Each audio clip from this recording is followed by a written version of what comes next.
Hello. Sorry for the delay, everyone. Good evening, and welcome to the members' session tonight. So tonight we're going to be focused on the Constitution and taking the opportunity to explain to our members on what those changes are and why those changes are important to us. So with us tonight is Venerable Metaji, who is part of the subcommittee that was responsible for putting together the amendments in the Constitution, as well as Sam, who is the lawyer who supported the process. We've also got Ananda, and I think he's going to join us later on. So with this, let me hand over to Venerable. Thanks, everybody, for coming along. I'll try and give you the simple facts, and then we'll take questions as quickly as possible. We are registered as an association, and the Associations Act changed at the end of 2015. And the government gave the associations 3 years in which to transition to a new law. They came up with something called the Model Rules. So they were very helpful in Western Australia. They put it all, packaged it into a nice document and said, there are lots of new things here that we believe, because of experiences in other states, that you should include.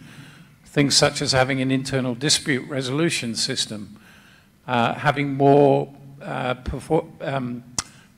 professional descriptions of what the management committee needed to do and their responsibilities. So Sam, myself, and Ananda, we were asked as a team to look at the present Constitution and to see what we needed to retain and merge into the Model Rules. The Model Rules runs for about 35 pages. Our present Constitution was very strong on its aims and objectives, on what the Sangha undertakes. So the Constitution that we've proposed to you, which is on the web for you all to look at, we've taken the best aspects of the Constitution and had the Sangha, the Management Committee, some key members of BSWA look at that. And we decided to take the main framework as the Model Rules as our new Constitution, because if you accept the Model Rules, the government says you're protected under law by all aspects under the Act. So it's been a bit like putting two pieces of Lego together. One piece of Lego I call would be blue, and it's a triangle, which is the present Constitution, and a different color, but a circle for the Model Rules. Okay, before opening up to questions, I'll quickly tell you the points that we looked at. So the Sangha wanted to make sure that there was a clear statement in the new Constitution that they felt responsible for every donor-directed donation that came to them to follow through on those donor intentions, even if it was 3, 5, 10 years before, say, the donor had said, I will give this money towards a new property, something like Albany. The large part of the document comes from requirements from the government to say that you must have detailed descriptions about the committee, what the membership does, how you run committee meetings. And the last aspect is, because of the number of disputes they've been asked to resolve as an independent organization, then there's about 7 or 8 pages in the middle about dispute resolution and mediation. To try and help everybody, I color-coded a document, which is on the web, which in blue shows all of the Model Rules, in black font that which we took from the Constitution, and in yellow I've highlighted the aspects that we looked at where we improved the words. So if that's a reasonable explanation to get us going, we're here to answer your questions tonight and next Friday, 2 weeks out from the AGM, so people can have their inputs, and if there are important questions to answer, we can take those back to the committee, or we can try and resolve them before the AGM.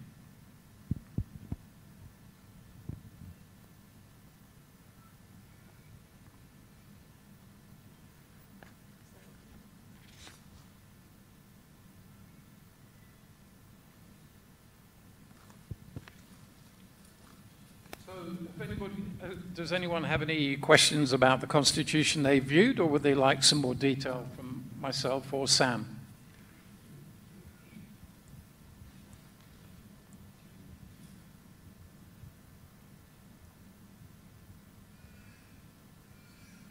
I'm still trying to run the video thing, but it's not going.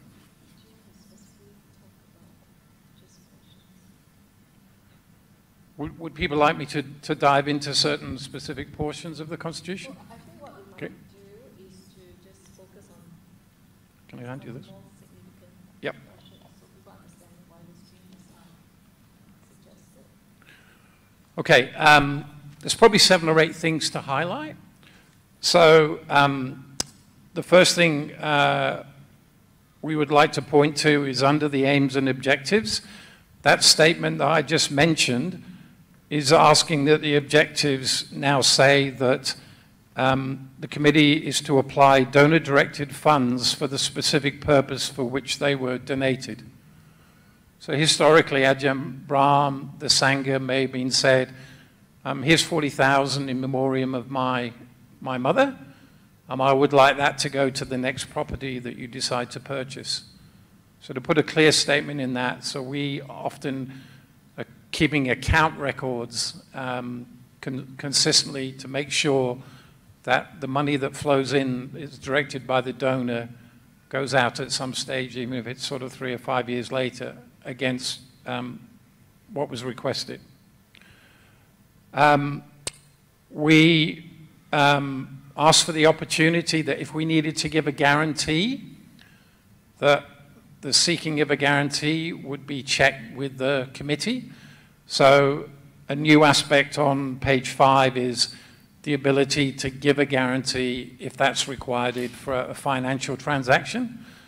That doesn't specifically come from us, that comes from the government saying there should be some more stronger financial measures in place, more financial controls.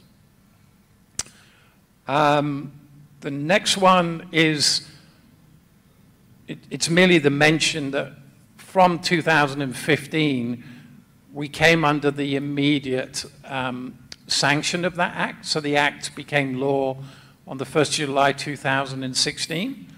So if there'd been any matter in that time, so to let the members know that the old Association Act has lapsed, which was 1987. So now we're acting under that. The next piece that we hope will be good news is we try to find some more resource for Ajahn Brahm, and we're suggesting that there be 2 assistant spiritual directors.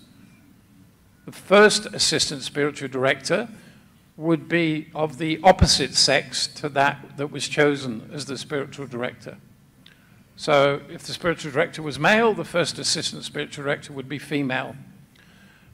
If you endorse the second spiritual director, assistant spiritual director, then the present holders, Ayahasapanya and Ajahn Brahm, will get together and recommend the second assistant spiritual director and approach that person and say, would you take up the role?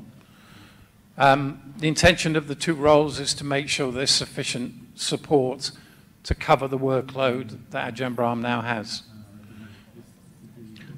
Yeah, equal representation. And in the past, Ajahn Brahm had to sign a legal letter saying, I'm absent, here's my veto power. The Constitution says if he's absent, if he can't make the meeting, if he's out of the country, then his powers at the committee pass immediately to that assistant spiritual director. In reviewing the Constitution, we found that there wasn't a classification for life membership. There was some confusion about what life membership meant. Historically, we have offered, if someone paid 20 times the annual membership, that they could then consider that they'd paid for life.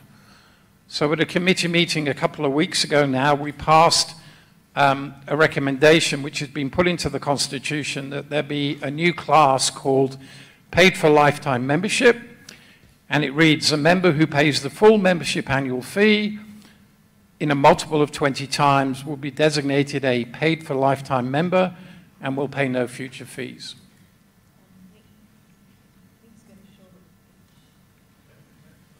So that was on page 9. Are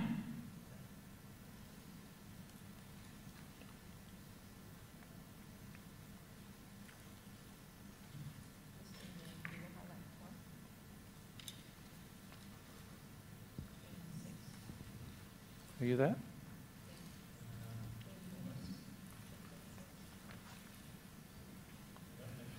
Yep. And it should be in yellow, paid for lifetime membership. Okay. So you're looking directly at the version which is on the website. So you can see there that which is in blue came from the model rules. That which is in black came from our constitution. That which is in yellow is where we've tried to improve the constitution. So we try to make it as simple as possible for you. Okay? The next point to draw attention to, can you go to page 12, please?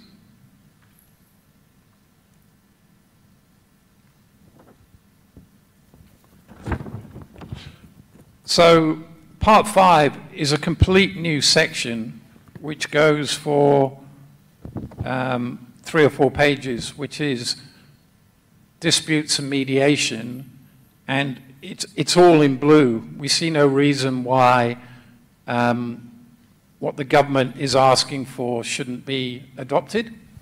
So there's a very good system here in terms of resolving a dispute. If there's a dispute between 2 members, if there's a dispute between a member and a committee decision, then the dispute must be looked at within 14 days, and there are resolution processes all the way through. So at your leisure, please have a look at that. Pages 14 and 15 go on to the appointment of the mediator and the mediation process. We actually thought we improved it a little bit by putting time frames in here saying if there was a meeting, then both parties must be hear how it has gone within sort of 7 days, and there's a fair sharing of information. Okay, if we go then, Nick, to 16 and 17. 16 and 17 give more detail on the powers of the committee. So if we go for 17, for example, here's a description of the secretary and treasurer, which comes straight from the model rules. So we spent months going through this, weighing up each word, talking to the job holders and saying, this is what the government is mandating under law. And why is it mandating under law? Well, it's had certain problems with associations where they said, look, we didn't respond to your legal letter because we haven't had a secretary for some considerable time. I said, no, that's not an excuse. So one of the matters in here is if you happen to have a vacancy in your secretary position, you must have a new secretary within 14 days. Otherwise, you must hold an election. They consider it that serious. Yep. So the next pages deal with the election of the committee members and the tenure of their office. And if we can go to page 21.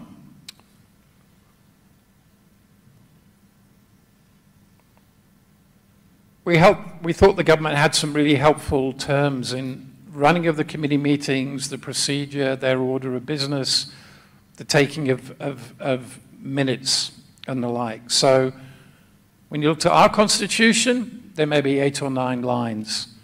In here, there's about 4 or 5 pages, consistent with the law, but also where we've taken the best aspects of our present constitution about quorums on page 22 in black, and voting, and the spiritual director's veto power, but also if the committee wanted to pursue a resolution that he didn't, you have the right to take it to a special general meeting. Okay, coming towards the end now, on page 26, proxies. So we voted at the last AGM to reduce the proxies to 5. We sought clarity in terms of those proxies, to be clear in here that if somebody has more than 5, they must let the secretary know, and more than 5 is not valid.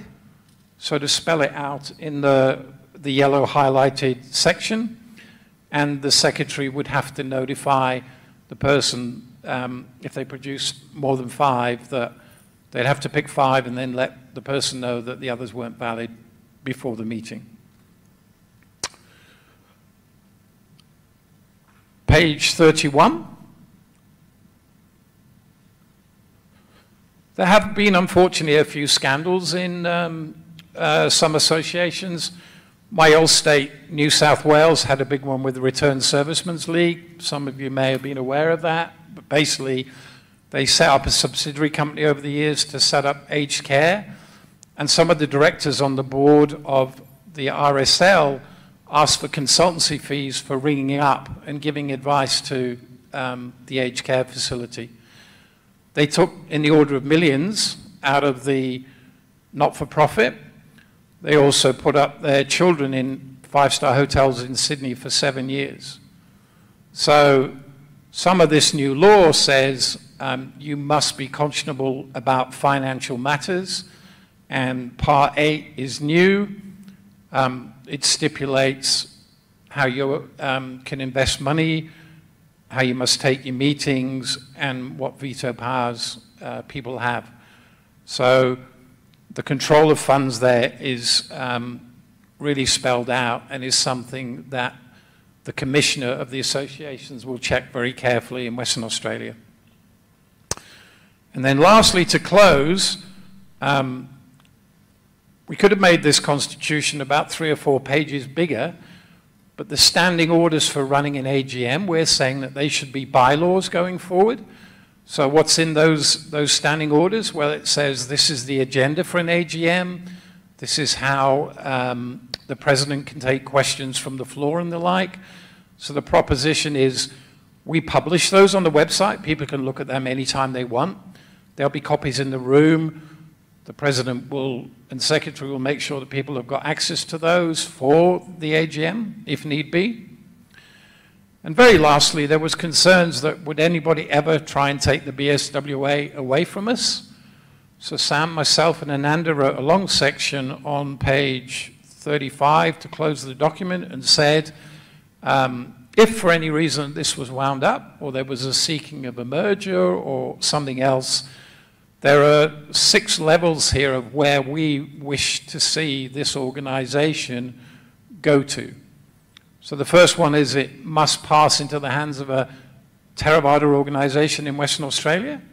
If that wasn't satisfactory, to a Theravada organization within Australia. If that wasn't satisfactory, into a Buddhist organization in Western Australia. So we put layers and layers in there as a form of protection. Yeah. And to be abundantly clear that if there was any challenge to us, we have been very clear about the future direction of this organization and how the members' funds and assets should be looked after in all circumstances. So please, we'll take some questions if you do have some. I hope that wasn't too boring and you have a sense of the work that we've done.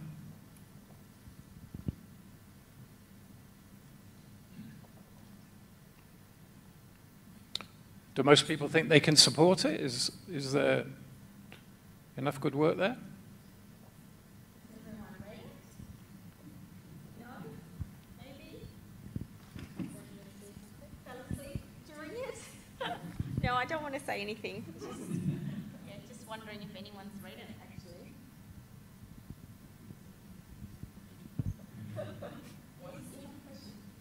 No, he's definitely read it, I know, because... Well, no, I just want to move a motion of thanks to the Constitution Committee for all the work you've done. And, yeah, I agree with this, but up to the other people, of course, to read it for themselves and make their own decisions. Well, it's nice work to do, and you hope this Constitution will live for another 15 or 20 years. That the Act changes about once every 30 years, so, you know, there's lots of good stuff in there. It will make the committee's job a fair bit easier. We're up to date with lots of the latest management thinking. If you have any questions after today, please reach out to Leha. The purpose of the sessions were to be, open and willing to receive any comments, and if we needed to do anything before the AGM, we wanted to do that. We're going to have a second session next Friday if somebody couldn't make it.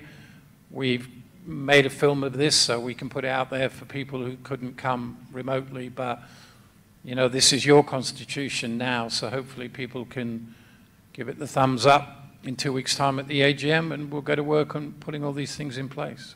Perhaps it might be good to explain what would happen if it didn't pass at the AGM. Do you want to explain? No, you can explain. Okay, we're in a tricky position if it doesn't pass, because I rang up the regulator a number of times, and basically your present constitution would be in place, but you had decided not to go along with the Act. And that 3-year time frame of transitioning to the new Act lapses on the 1st of July 2019.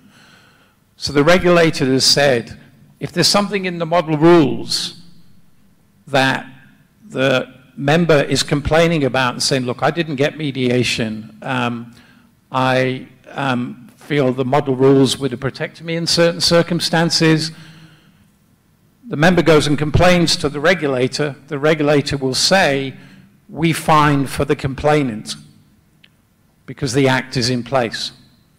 Now, I think it's a nightmare for us if we don't get the Constitution through, because basically you'll have 2 pieces of legal documents that you'll have to follow, and the committee would have to, go a certain path. It can be directed in certain circumstances by the Commissioner and saying, you must hold another meeting, or you must get some of these principles through. So that's the downside. I must take my hat off. I don't have a hat anymore. I don't have any hair. But I think Western Australia did a really, really good job in helping people transition to this. The rules, the amount of information they gave us, their helpfulness. They really want to help everybody as much as possible. So I don't think we'll ever get into a difficult situation, but there is a strong downside if the vote is not sufficiently enough in favour. Okay, I'll pass back to you because you might want to round up so people can get to the chanting. So all of you have heard from Venerable Mataji, and thanks Venerable Mataji as well as Sam and Ananda, who's not here, for doing all the great work and producing this all the amendments to the Constitution. So the intent of us, pretty much as what Venerable has just explained, is for us to organize these 2 sessions, is to allow us to explain to the members what those changes are, as well as to give opportunities to the members to ask questions. We've experienced how things went during the last AGM, and then when we reflect back on what we could have done better, we felt that perhaps we didn't kind of give people enough time to explain, or rather for us to explain to our members what are the changes that we are bringing across. And that's why this time around, with the amount of changes that we're putting into the Constitution, we felt that it's really important for us to spend more time with the members, provide more clarifications, and also to allow our members to ask questions instead of waiting until the AGM, which we thought is going to be quite late. And we didn't want to have to risk losing Ajahn Brahm again. So we thought, oh, it's good for us to organize this session. So we really appreciate everyone coming in to listen to this.